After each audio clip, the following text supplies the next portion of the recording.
Hello dear student, welcome to your English class. Student, in the last lecture we have discussed the brainstorming activities on the poem of Cherry Tree. So dear student, in today's lecture we continue the remaining activities. And these activities we also call that poetic devices. So let us see the next activity which is related about poetic devices. The first activity in a poetic device is figures of speech. The first figure of speech which is used in the poem climax. What is meant by climax? In a poem, the sentence or phrases are arranged in a ascending order. Then we call that it is a climax figure of speech. म्हणजे एखाद्या कवितेच्या लाईनमध्ये एखादी phrase किंवा एखादे sentence किंवा एखादा शब्द एका असेंडिंग ऑर्डरने म्हणजेच चढत्या क्रमाने जर त्याचा क्रमाने जर ते सेंटेन्स असेल तर त्याला काय म्हणतो आपण climax figure of speech. So look at the example in the poem. Pink fragile quick to fall. It is the example of climax figure of speech. So why we call it is a climax? Because we notice that the arrangement of words in the line, they move from healthy to delicate. First, the cherry tree it's become of pink, then it become a fragile, and then after that it quick to fall. So here is the proper ascending order of growing of a cherry tree. So cherry blossom turns into pink color and then it ripens and then it ready to be picked. So this is the example of climax figure of speech. तुम्ही जर पाहिल्यानुसार सुरुवातीला काय होतं, हे cherry टीचा colour pink कलरमध्ये ते रूपांतर होतं. देन इट इज रायपन म्हणजे ते पिंक जे चेरी आलेली आहे पिंक कलरची ते फ्रजाईल होते किंवा त्याला रायपन होते म्हणजेच त्याला ती पिकते आणि नंतरनं तिचा आपण ते पिकअप करू शकतो किंवा त्याला तोडू शकतो. सो this is the correct ascending order. Okay, so it is the example of climax figure of speech. So you have to try to find another example. Okay, then next figure of speech is alliteration. Alliteration means repetition of same consonant sound. म्हणजे एकाच वाक्यामध्ये जे सुरुवातीचे जे कन्सोनंट sound आहेत व्यंजन त्यालाच आपण कन्सोनंट म्हणतो त्याच्या सुरुवातीचं जर लेटर रिपीट झालं किंवा साऊंड रिपीट झाला तर त्याला काय म्हणतो आपण alliteration. You have to already know in a 10th standard. तुम्हाला 10वीमध्ये ते ऑलरेडी झालेलंच आहे. For example alliteration. It's arms in a fresh fires lust. Look at the example. In this example we see the word fresh and fires and all both the words begins with a F. So the F consonant sound is repeated, so it is a alliteration figure of speech. The next example related to the alliteration is made a miracle from green growing pain. Here the word green and growing, the beginning letters of these two words G. So G sound is repeated. म्हणजे पहिल्या सेंटेन्समध्ये आपण पाहिलं की F sound F जो letter आहे F जो sound आहे तो रिपीट झाला म्हणून त्याला आपण ॲलिट्रेशन म्हटलं. सेकंडमध्ये पण जी रिपीट झाला म्हणून आपण त्याला ॲलिट्रेशन म्हटलं. सुरुवातीचं लेटर हे महत्त्वाचं लक्षात घ्या.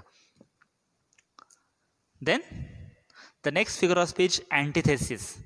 Antithesis means in the same line the opposite words are mentioned in the same line, so it is called antithesis. एखाद्या लाईनमध्ये जर दोन विरुद्धार्थी शब्द आले तर त्याला आपण काय म्हणतो antithesis figure of speech. So look at the example in the poem. Came back thinner rather poor but richer by a cherry tree at my door. So in this line we see that the word poor and rich it indicates the opposite words. So we call that this is the antithesis figure of speech. ह्या लाईनमध्ये poor आणि rich हे दोन opposite words आलेत, विरुद्धार्थी शब्द आलेत, त्यामुळे आपण त्याला काय म्हणतो antithesis figure of speech. Okay, so you have to try to find many more example related to this figure of speech. Then next figure of speech is personification. What is meant by personification? The non-living things are we consider the non-living things are a human being. So, and also we given the human qualities to the non-living things. So that we call this is the personification. म्हणजे एखाद्या निर्जीव वस्तूला आपण सजीवाची उपमा देतो, त्याला qualities mention करतो, त्याला म्हणतो आपण personification. Look at the example in the poem. It was a very small 5-month child. The explanation is the plant sapling, म्हणजे जे चेरीचं छोटंसं जे प्लांट आहे छोटंसं, it's represent as a human child. The poet compare the cherry plant as a human child. So this is the example of personification. Okay. नंतर कवीने काय केलं की एका cherry ट्रीला काय दिले, एका 5 महिन्याच्या लहान बाळाची काय दिलेली, त्याला त्याच्याशी तुलना केलेली आहे, त्याच्याशी कंपॅरिझन केलेलं आहे, त्याला त्याची क्वालिटी दिलेली आहे, त्यामुळे आपण त्याला काय म्हणतो आपण पर्सॉनिफिकेशन. Then the next activity, the cherry tree is a narrative poem. Features that make its narrative poem are given below. Justify them a proper example. We already know that it is a narrative poem. All the incident poet said. It is his own experience. पूर्ण narrative poem आहे, पूर्ण कथा सांगणारी poem आपल्याला माहितीच आहे, सगळा own experience पोएटचा जो आहे तो इथं आपल्याशी शेअर केलेला आहे. So here are the some statement given below. So you have to write the example to and justify the statement. आपल्याला जस्टिफाय करायचे दिलेल्या खालच्या स्टेटमेंटला करेक्ट एक्झाम्पल देऊन. For example, the first statement is the poem has beginning, a middle and end. पोएमचा beginning आपल्याला सांगायचं आहे, मिडल सांगायचं आहे, आणि एंड काय आहे. At the beginning of the poem the cherry tree is planted. We already know that 8 years before the poet who planted a cherry tree, cherry seed in a grass.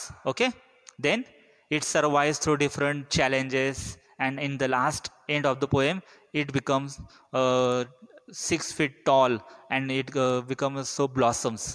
आपण सुरुवातीला पाहिलं की ज्यावेळेस कवितेला सुरुवात झाली त्यावेळेस कवीने काय केलेलं होतं, जे चेरी जे प्लांट आहे, जे सीड आहे ते प्लांटेड केलं होतं. In the middle of the poem the cherry plant who getting struggle and who face the challenges, and the last it becomes so blossom and grow into 6 feet tall. 6 foot असं मोठं पण आपण पाहिलं. Okay, so this is the beginning of the poem, middle of the poem and end of the poem. Then the next is the different places are mention. Means which are the different places mention in that poem. ह्या पोएममध्ये कोणकोणते places mention केलेले आहेत. The first is poet residence, poet house. Then the place Kashmir. And the end of the poem the poet surrounded the area of a cherry tree. ज्या ठिकाणी poet त्याचं last पूर्ण who enjoying in the surrounding area of a cherry tree, त्याने पूर्ण enjoy कसा करतो cherry ट्रीच्या सानिध्यात. So these are the places mention in the poem. Then the third, characters are referred to. Which are the characters referred in this poem? कोणकोणते पात्र ह्या कवितेत आलेले आहेत. The first, poet. Then second, bees. We already know that the meaning of the bees. Then the grass cutters person. Then goat, moon moth, crickets are the characters referred in the poem. आपल्या सगळ्यांनाच माहिती आहे bees जी मधमाशी आहे, grass cutting करणारा जो grass cut करणारा व्यक्ती, पोएट स्वतः, गोड्स ते पूर्ण ते प्लांट खातात, त्यानंतर मून मॉथ पतंगासारखा असणारा किडा, आणि क्रिकेट्स रातकिडे, ह्या कॅरेक्टर्सचा ह्या पोएममध्ये उल्लेख केलेला आहे. Then the next statement is incident are arrange in a sequences. What are the incidents, कसं सिक्वेन्स वाईज ही पोएम हे केलेली आहे आपल्याला सांगायचं आहे. The activities and growth of the trees are given in the sequences. In the first beginning of the poem, the poet planted a cherry seed into the grass.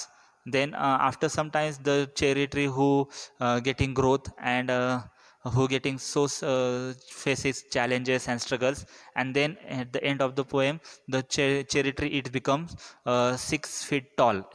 So it is the proper sequence of a growing of any kinds of tree. म्हणजे प्रत्येकाचं इथं काय दिलं एकदम sequence दिलेला आहे. सुरुवातीला plant केलं चेरी ट्री, नंतर मिडल पॉईंटला काय केलं, त्या चेरी ट्रीचे जे त्याला चॅलेंजेस होते, जे स्ट्रगल होतं ते दाखवलं, आणि एंडला ते पूर्णपणे चेरी ट्रीचं मोठं दाखवलं. मग हा एक प्रॉपर काय एक सिक्वेन्स आहे कोणत्याही झाड वाढण्याचा सिक्वेन्स, बरोबर आहे. सो in this poem the poet who perfectly arranged the proper sequence of growing the any types of tree, कोणत्याही झाडाचा कसं ग्रोईंग हे असते त्याचा बरोबर उल्लेख केलेला आहे. Then the next statement is there is a dialogue between the poet and the reader or the characters of the poem. There are so many narrative dialogues, narrations the poet is used in the poem, and also poet talked with the readers and also other characters. अनेक dialogue आपल्याला इथं दिसतात की ह्यातनं आपल्याला narration दिसतं. The first, must have a tree of my own, I said. The poet himself said, it is my own tree. This sentence, this line indicating that a dialogue between the reader and poet. The poet talked to the reader, it is my own tree. Poet स्वतः रीडरला काय सांगतोय की हे माझं झाड आहे. So it is the dialogue. It is then student you can see that the remaining 3 sentence or lines which are indicating the dialogue between the poet and the readers. Then the next activity is it is the time bound poem. We already know that in the beginning of the poem the poet says that 8 years ago I planted a cherry seed. So the poet, all the story happen in the poem, the poet talking about in a particular period or particular year. So it is a time bound poem. एका time वरती आधारित किंवा एका particular year बद्दलच इथं बोललेलं आहे. Okay. Then the next activity which is related about poetic creativity. So the activity is compose 8 to 10 lines and narrate any incident in your life without using any rhyming patterns. So we already know that our cherry tree poem, it is a narrative poem. The poet talking about one incident in his life. So you have to you have to compose a poem it getting a narration and a narrative incident. In that poem we have to compose a narrative incident. So any narrative incident you have to compose. For example, like here I am giving an example as a narrative poem. I decided to plant a tree, but it was not easy to do it. I don't have a place to a plant. I was living in a flat. It had no courtyard, so I bought plastic trees. They had no need to give water and soil, but it also didn't have any life and growth. So this kind of poem you have to compose, mention the narration. तिथं काहीतरी कथा सांगणारं, काहीतरी गोष्ट सांगणारा असा incident तुम्ही create करायचा आहे. You don't have using any rhyming patterns. Rhyming pairs वापरल्यानंतर चालतील, रायमिंग पॅटर्न वापरल्यानंतर तरी चालेल. ओके.